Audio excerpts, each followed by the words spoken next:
My name is Serena Calloway. I am 32 years old.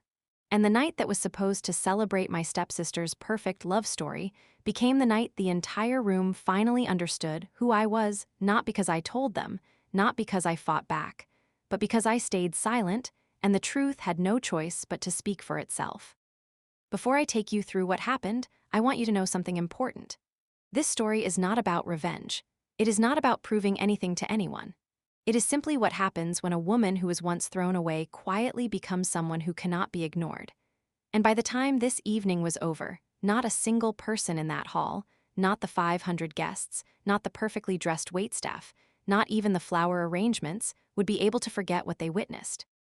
Let me take you back to where it all began. Because to understand that night, you need to understand the girl who walked through those gilded doors. The wedding venue was exactly the kind of place my stepsister had always dreamed about. I knew that even before I arrived. I had heard about it through distant relatives who still kept in touch, people who called me out of obligation rather than warmth. Tall white columns, crystal chandeliers dripping light onto marble floors, a grand staircase wrapped in white roses and trailing ivy. The kind of room that was designed to make people feel like they were living inside a fairy tale. And maybe for most of the guests, they were. I stood near the far end of the hall, close to a side exit, one hand resting on the cool surface of a pillar and the other holding a glass of sparkling water I had no intention of drinking.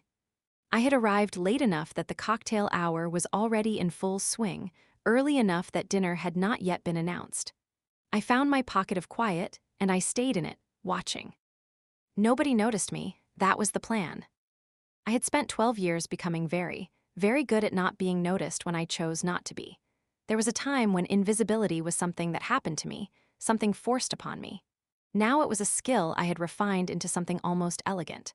I could walk into a room full of 1,000 people and disappear completely, or I could walk into the same room and have every pair of eyes follow me to my seat. I had learned which version of myself to use and when. That night I chose to disappear, at least at first.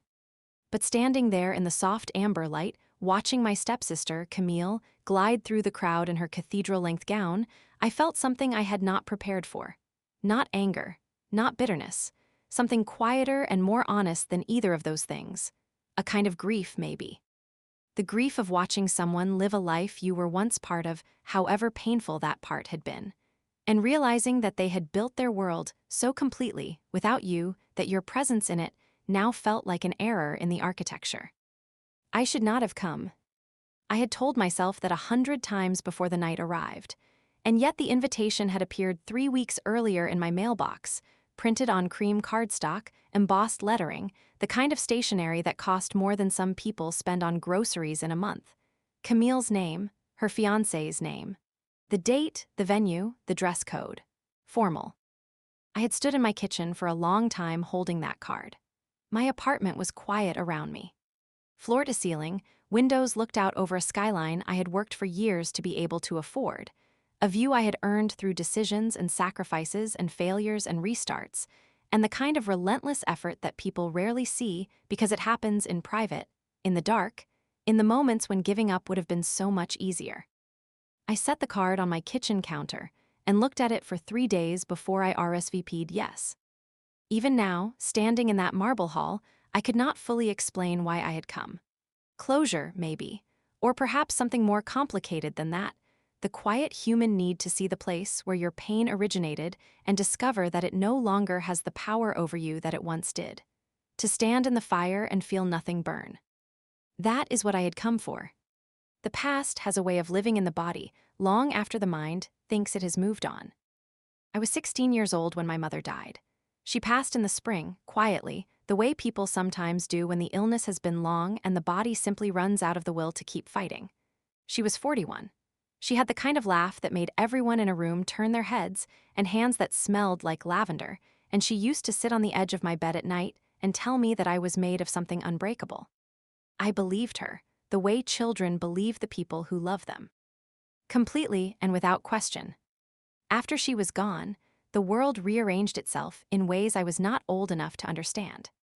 My father remarried 14 months later. Her name was Diane. And she was not an unkind woman in public. She was pleasant at dinner parties and efficient in crisis situations, and capable of producing a warm smile in social settings that had fooled people for years. What she could not produce, no matter how hard she tried, or perhaps without trying at all, was any real affection for me. And then there was Camille. Diane's daughter from her first marriage was 2 years older than me, confident in the way that girls are when they have always been chosen first. She had never shared a parent's attention before I arrived, and she had no intention of starting now. It began with small things, the way she would speak over me at the dinner table, the way objects of mine would disappear and reappear damaged or missing, borrowed without asking, lost without apology. The way she would tell my father, with her eyes full of innocent hurt, that I had said something cruel or done something thoughtless, and how he would look at me with that expression I came to dread. The one that said he was too tired, or too besotted, or too afraid to ask for my side of it. I told myself it was a phase, that families needed time to adjust, that if I was patient enough and good enough and quiet enough, eventually there would be a place for me here. I spent 2 years waiting for that place. The night it all ended, I was 18. We were at the dinner table. It was an ordinary Tuesday evening in October, and I remember the specific smell of the meal, roasted chicken, something herby and golden, because ordinary details have a way of burning themselves into memory when extraordinary pain is attached to them. Camille began to cry. She was good at crying, controlled, photogenic tears that fell in a way that seemed almost practiced. She told my father that I had destroyed her cashmere sweater. A pale blue one she had saved for, she said, her voice carefully fragile. She had found it in the laundry, she said. Ruined. I had never touched that sweater. I had never wanted to touch it. I opened my mouth to say so, but my father held up his hand, one flat, decisive gesture, and the words died in my throat. He did not ask me what happened. He did not look at me for longer than 2 seconds. He pointed at the front door of the house we shared, and he said, in the quietest, most devastating voice I have ever heard from him, "I think it would be best if you found somewhere else to stay." I waited. The silence stretched. I waited for Diane to say something. I waited for Camille to look at least a little guilty. I waited for my father's eyes to soften, for him to say he had spoken out of frustration and did not mean it. Nobody moved. So I packed a bag that night. 2 changes of clothes, my documents, a photograph of my mother. I walked out of that house at 11 o'clock on a Tuesday in October with $37 in my pocket and nowhere to go. I did not cry until I was 3 blocks away. And then I sat down on someone's front steps in the cold, and I cried until I had nothing left, and then I stood up and I walked. That was the night I decided something. Not consciously, not with words, but in that wordless way that the deepest decisions are sometimes made. I decided that I would build something so solid, so undeniable, that it could never be taken away from me the way that house had been taken away. The way my mother had been taken. The way my father's belief in me had quietly dissolved the moment someone more important to him needed it. I would build something that belonged only to me. The years that followed were not a story of sudden success. They were a story of persistence, which is a far less glamorous and far more honest thing. I slept on a friend's couch for 2 months, then a room in a shared house with 5 other people and 1 bathroom and paper-thin walls. I worked at a cafe in the mornings, a grocery store in the evenings, and I studied at night because I had always been a good student and I refused to let that go. I applied for every scholarship I could find. I wrote essays about my goals and my challenges and my plans over and over, until the words stopped feeling raw and started feeling like a map I was drawing for myself. I failed courses. I lost jobs. I moved cities twice. I trusted people I should not have trusted and learned the expensive lesson of what it feels like when someone takes something from you that you worked for. But every single time I found myself at the bottom of something, I remembered that I had already survived the bottom once. I had walked out of my father's house with $37 and the memory of my mother's voice, and I had not fallen apart, which meant I could do it again. And slowly, incrementally, over years and years of invisible effort, things changed. I found the industry I was built for: supply chain logistics and international trade. It sounds unglamorous, I know. It does not have the romance of art or the drama of medicine or the clarity of Law, but it is an industry that rewards the kind of mind I have: analytical, patient, relentless, capable of holding enormous complexity and finding the thread of simplicity running through it. I started as an analyst. I became a director.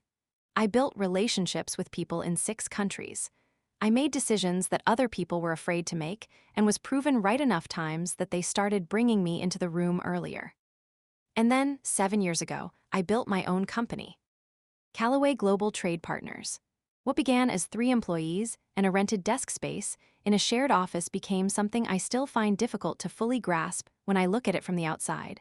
A company with over 300 staff, partnerships across 4 continents, contracts that represent figures I once could not have fathomed. We moved goods that kept hospitals running and factories operating and supply chains intact when the world was struggling to hold itself together. We were not famous in the way that technology companies are famous. Our name did not appear in lifestyle magazines, but in the rooms where deals were made, our name opened doors. I built all of it alone. I built it quietly, and I told almost nobody from my old life that it existed.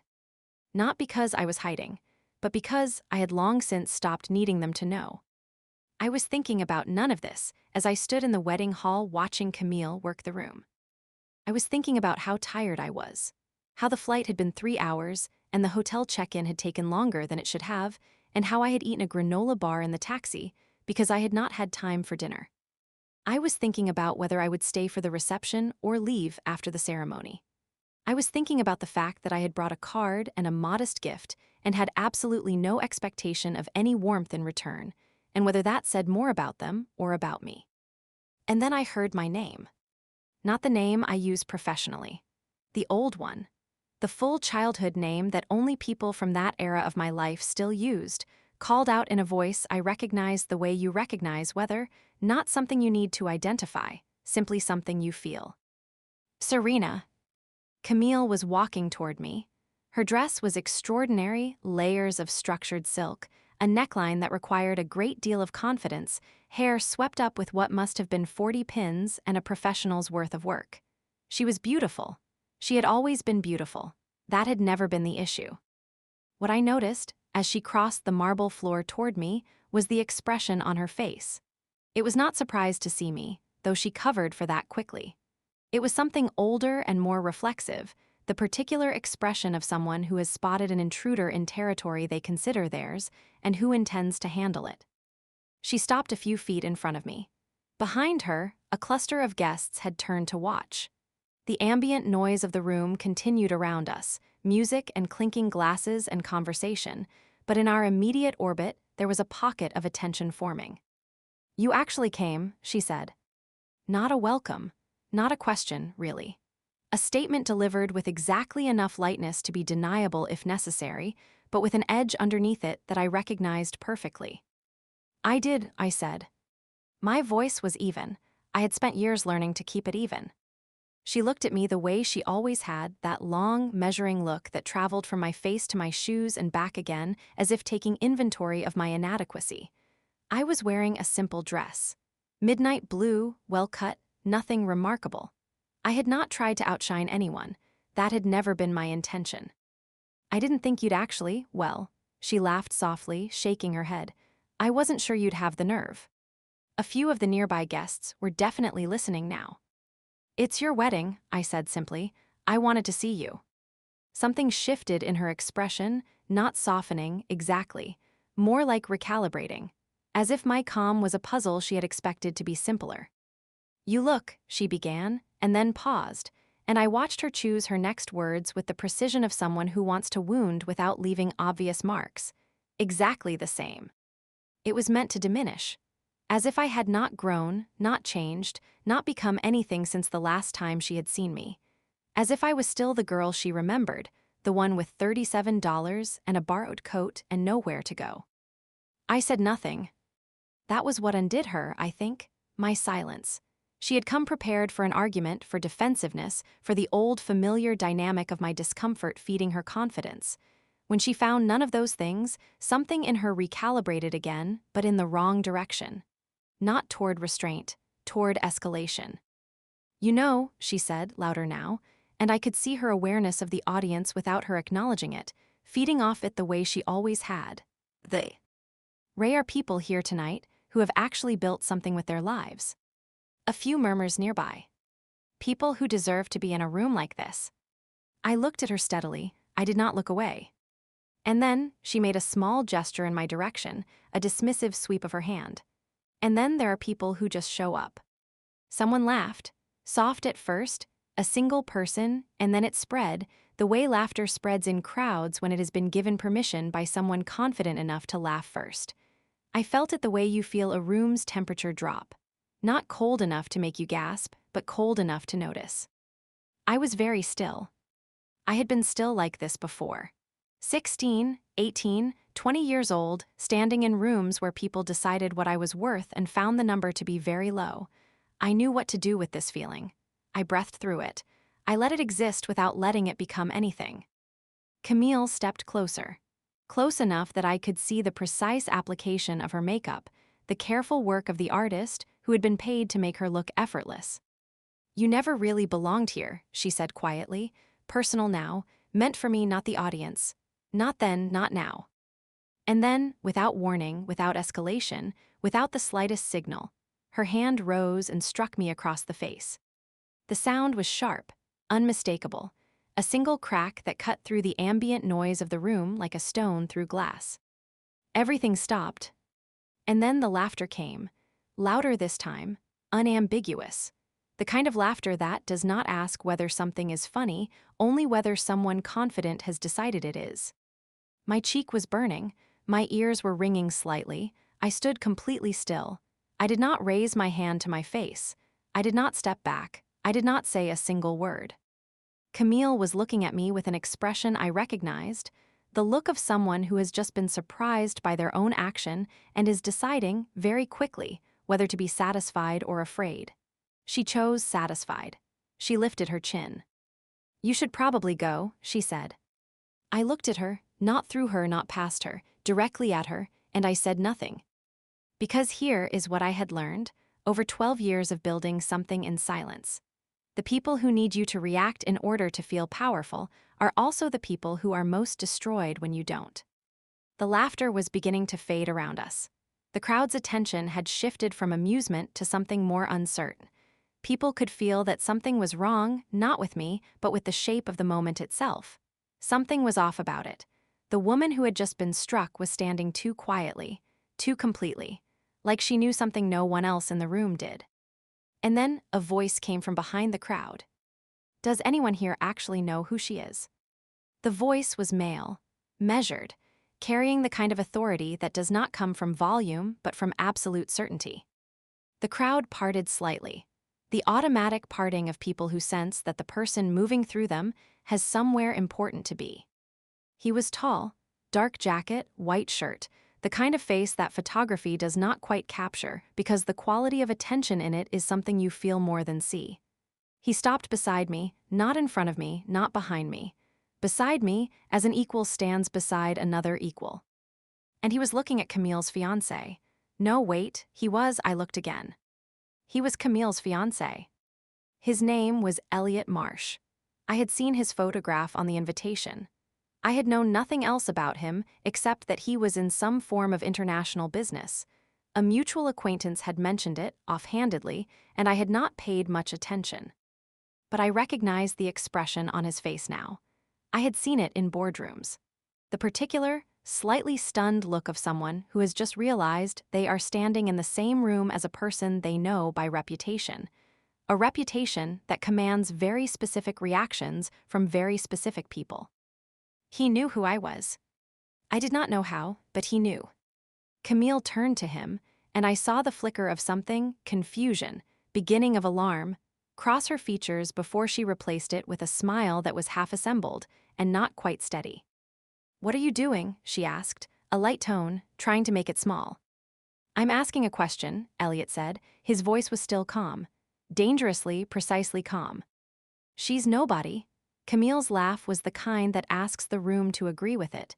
"She's my stepsister. She showed up uninvited. Well, we sent her a card, but we didn't really think." "Stop." One word, and Camille stopped. Elliot turned to look at me fully now, and I could see it happening, the process of confirmation. He was checking what he knew against what he was seeing, and the two things were aligning into something that was making the color drain slowly from behind his composure. "Miss Calloway," he said. My full professional name, the one attached to contracts and letterheads and 12 years of work, spoken in the middle of my stepsister's wedding. A ripple moved through the crowd. People who had been glancing away glanced back. The murmuring changed register. Camille went very still. "You know each other?" she asked. Elliot did not answer her immediately. He was still looking at me with that expression, part disbelief, part the beginning of something like shame, not for himself, for what he had just watched happen. "We've been in the same room twice," he said finally. "Industry conferences, Singapore and Amsterdam." He turned to Camille, and his voice did not raise in volume, but something in it changed, became very hard, very precise, very unmistakable. "The woman you just struck in front of your guests is the founder and chief executive of Callaway Global Trade Partners." Silence. Not the silence of distraction or coincidence. The silence of 500 people suddenly holding their breath at the same time. "That company," Elliot continued, "manages over $4 billion in annual trade volume across 17 countries. I have spent the last 8 months trying to secure a partnership with her company. Every senior person in my industry knows that name." He paused. "And you just slapped her across the face." The words did not need to be loud to fill the room. They filled it completely. Camille stood as if she had been struck herself, not physically, but in some way that reached further than a slap, into something structural. Into the story she had told herself for years about who mattered and who didn't, who was worth something and who had been correctly identified as worthless. "That's not," she started. "I watched her give a keynote address to a room of 800 executives," Elliot said quietly. "I watched 3 ministers of trade wait to speak with her afterward. I know what her name means in this industry. And you introduced her to your guests as someone who doesn't belong here." "I didn't know." Camille's voice had gone thin. "I didn't know who she." "Does it matter?" He asked the question without anger, just clarity. The kind of clarity that is more devastating than any fury could be. "Does it matter who she is? You grew up with her. You sent her an invitation. She came, and this is what you did." The room was absolutely still. My cheek had stopped burning. I was aware of hundreds of pairs of eyes arranged around me in the enormous silence of that hall, and I was aware of the chandeliers above us, and the white roses wound around the staircase, and the untouched glass of sparkling water still in my hand, and I was aware of my own heartbeat, steady, even, unhurried. I had not said a single word. I did not need to. What happened next was the kind of scene that would have felt theatrical if it had not been so heartbreakingly real. Camille looked at me, and for the first time in my life, I saw something on her face that I had never seen there before. Not apology, we were not there yet, and I am not sure we ever would be. But fear. A specific, genuine, dawning fear.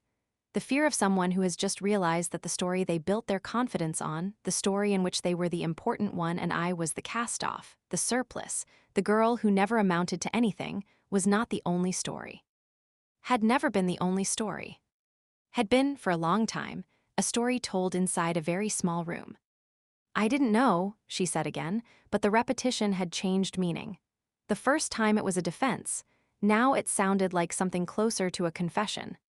Her mother appeared at her elbow, Diane, still composed in the public way she had always been composed, offering a smile to the nearest guests as if this could all be smoothed over with enough practiced calm. She touched Camille's arm. "Perhaps we should," Diane began.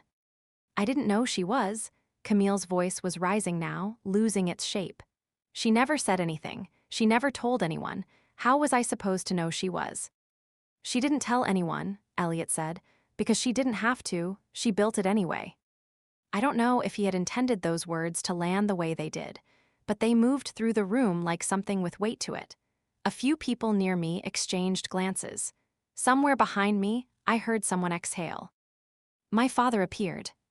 He was older than I remembered, more gray at the temples, a heaviness around his eyes that had not been there the last time I had seen him, which was the last time he had seen me, the night he pointed at the front door.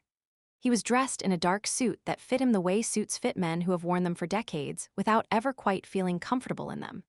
His face, when he found mine in the crowd, went through several expressions in rapid succession, none of which I could have named precisely. He came toward me slowly, not with the authority he had carried when I was 18 and he had sent me away with a word, with something more tentative, something that recognized, I think, that the architecture of the moment had shifted and he was no longer certain where to stand within it. "Serena," he said. My name in his voice was strange in a way I did not have a word for. He stopped, "We have made mistakes." It was such a carefully chosen phrase. Mistakes, plural and general like weather, like something that happened to all of them rather than something they had chosen. "Your stepsister is," he glanced at Camille, who was standing very still now, watching me with those bright, frightened eyes. "Today is important to her, to all of us. I know there is a great deal between us that needs to be." "Dad," Camille's voice cut through his careful sentence. There was a plea in it. "Tell her, make her understand that this isn't how it was supposed to go." He looked at me, and I saw it then, the hope in his face, the calculation behind the hope. He was asking me to smooth this over, to say that it was fine, that we could move on, that the wedding could continue, and the beautiful story could stay intact. He was asking me to do what I had always done, absorb the hurt, ask nothing in return, make myself smaller so that the room could breathe. I looked at him for a moment. I looked at Camille. I looked at Diane, still managing her smile. I looked at Elliot, who had stepped back slightly and was simply watching, making no move to fill the silence. And I felt something settle in me, quiet and complete, like the last piece of a structure finding its place. "This isn't my decision," I said. It was addressed to all of them and to none of them specifically. My voice was the same voice I use in boardrooms, level, clear, unhurried. I turned to look at Elliot. "What you do now is entirely your own business," I said, "not mine." He looked at me steadily. He gave a single nod. Then I turned back to the group. My father, my stepmother, my stepsister in her extraordinary silk dress with the cathedral train. And I said the thing that 12 years of silence had earned me the right to say without cruelty and without performance. "I came tonight because I received an invitation. I wanted to see if things had changed." I paused. "I have my answer." Camille made a sound, not quite a word. Something that was trying to become a plea and not quite arriving there. "Serena, please," she started. "I genuinely hope," I said, and I meant it, which perhaps surprised me as much as it may have surprised her, "that you build a happy life, whatever shape it takes." And then I set my glass of sparkling water, still untouched, on the tray of a passing server. I picked up my small evening bag from the table where I had left it. I adjusted the strap over my shoulder. And I walked toward the exit. I want to tell you what it sounded like behind me, because I think it matters. It was not the sound of triumph. There was no applause, no audible vindication.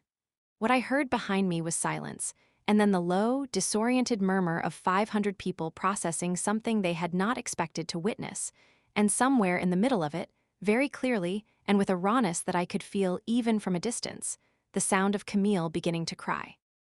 I did not stop. Not because I felt nothing. I want to be honest about that. I felt a great deal. I felt the strange, complicated grief of a family that had never quite been one. I felt the residue of old pain that does not disappear simply because you have built over it, but which compresses over time into something that no longer controls you.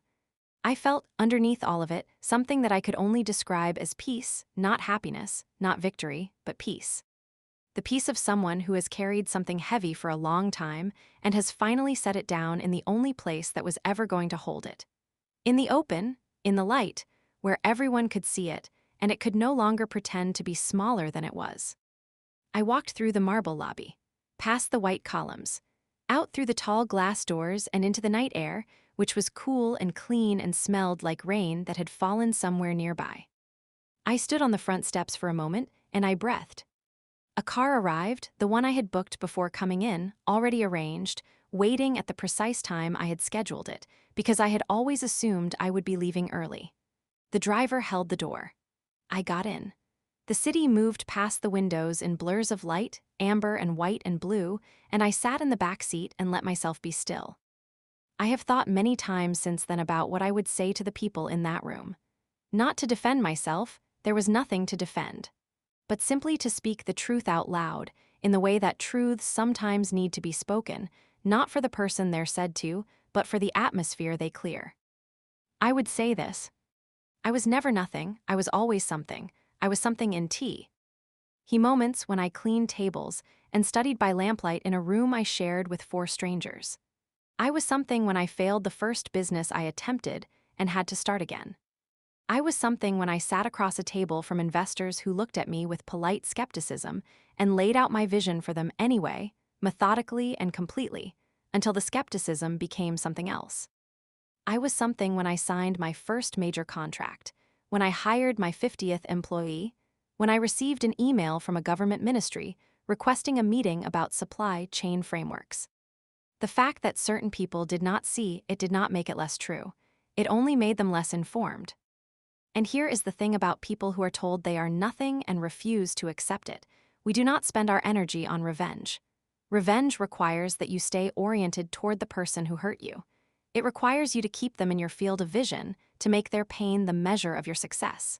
People who were truly thrown away, who had to build everything with no net and no audience, we don't have time for that. We're busy building.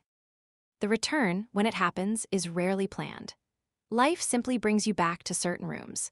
And what you discover when you walk into those rooms as someone who no longer needs anything from the people in them is that the encounter has lost its power over you, or rather, that you have lost your terror of it, and what remains is something almost clear, almost simple. I did not go to Camille's wedding to prove something. I went, I think, to finally stop being afraid of what I would find there. To discover whether the specter of that family, and that house, and that dinner table with the roasted chicken and the pale blue cashmere sweater had shrunk down to the size of its actual reality. It had. It was just a house, just a family, just a room full of people who had made a set of choices, some of which had caused me enormous pain, and who were living now with the ordinary consequences of those choices. Camille was not a villain from a story. She was a woman who had learned, somewhere along the way, that diminishing others was a way of managing her own insecurity, and who had never been challenged on it often enough to change. My father was not a monster. He was a man who had chosen the easier road in a painful moment and had been living, I suspect, with that choice for a long time. The look on his face when he found mine in the crowd that night, I had not expected what I saw there. It was not the face of someone who had forgotten. It was the face of someone who had been trying to. I do not know what happened after I left. I have heard things, through the same distant relatives who occasionally still call, that Elliot and Camille did marry eventually, though the wedding that night did not continue as planned. That there was a long conversation, and then another one, and several months passed before anything was formally resolved. I have heard that Camille asked about me, after a while. Asked in the way people ask about things they are not sure they deserve to know. I was not told what she specifically asked, and I did not inquire further. What I want to leave you with is not the moment of revelation in the wedding hall, though I understand that is the moment most people will remember. What I want to leave you with is the 11 years before it. The cafe at 6 in the morning, where I memorized vocabulary for a certification exam between orders. The cramped desk in the shared house, where I built spreadsheets and business plans and projections on a second-hand laptop, whose screen had a small crack in the lower left corner that I learned to work around. The phone calls I made to people who were more experienced than me, asking for 20 minutes of their time, preparing so thoroughly for those 20 minutes that I sometimes prepared more for the call than the other person had prepared for the meeting that followed.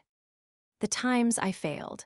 The company I had to dissolve in year 3 because the funding fell through and the model wasn't working, and I had to go back to employment for 18 months and rebuild my savings before I could try again.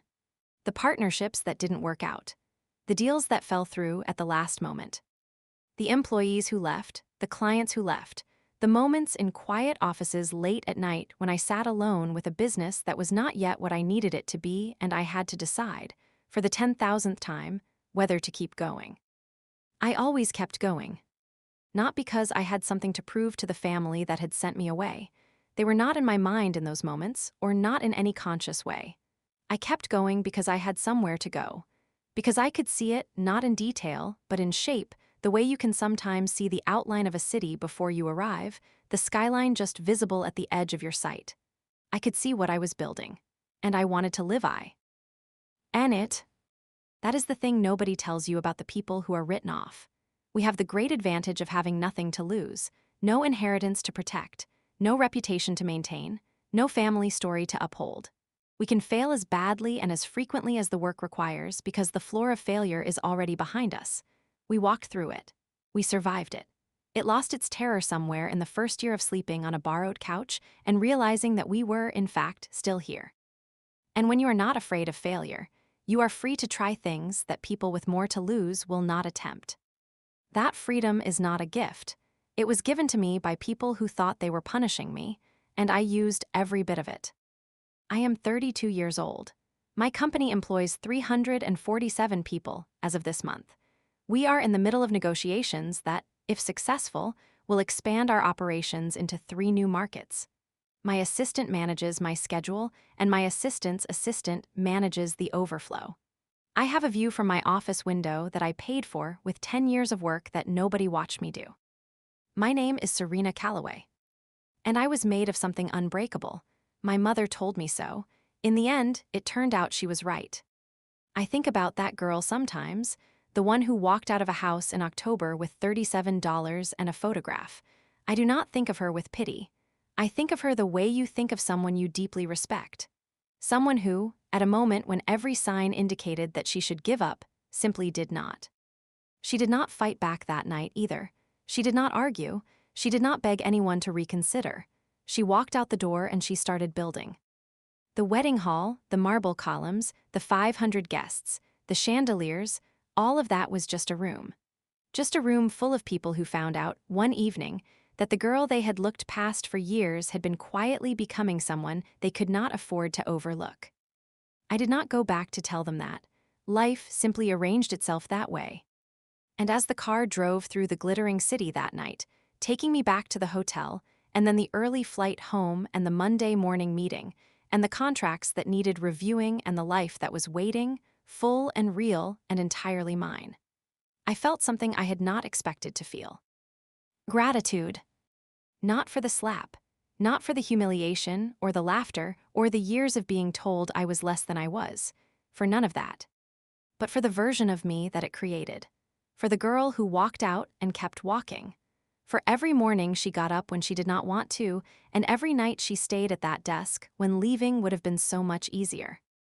She built me, and I will not let that go to waste. Some people only understand your value when they can no longer afford to overlook it.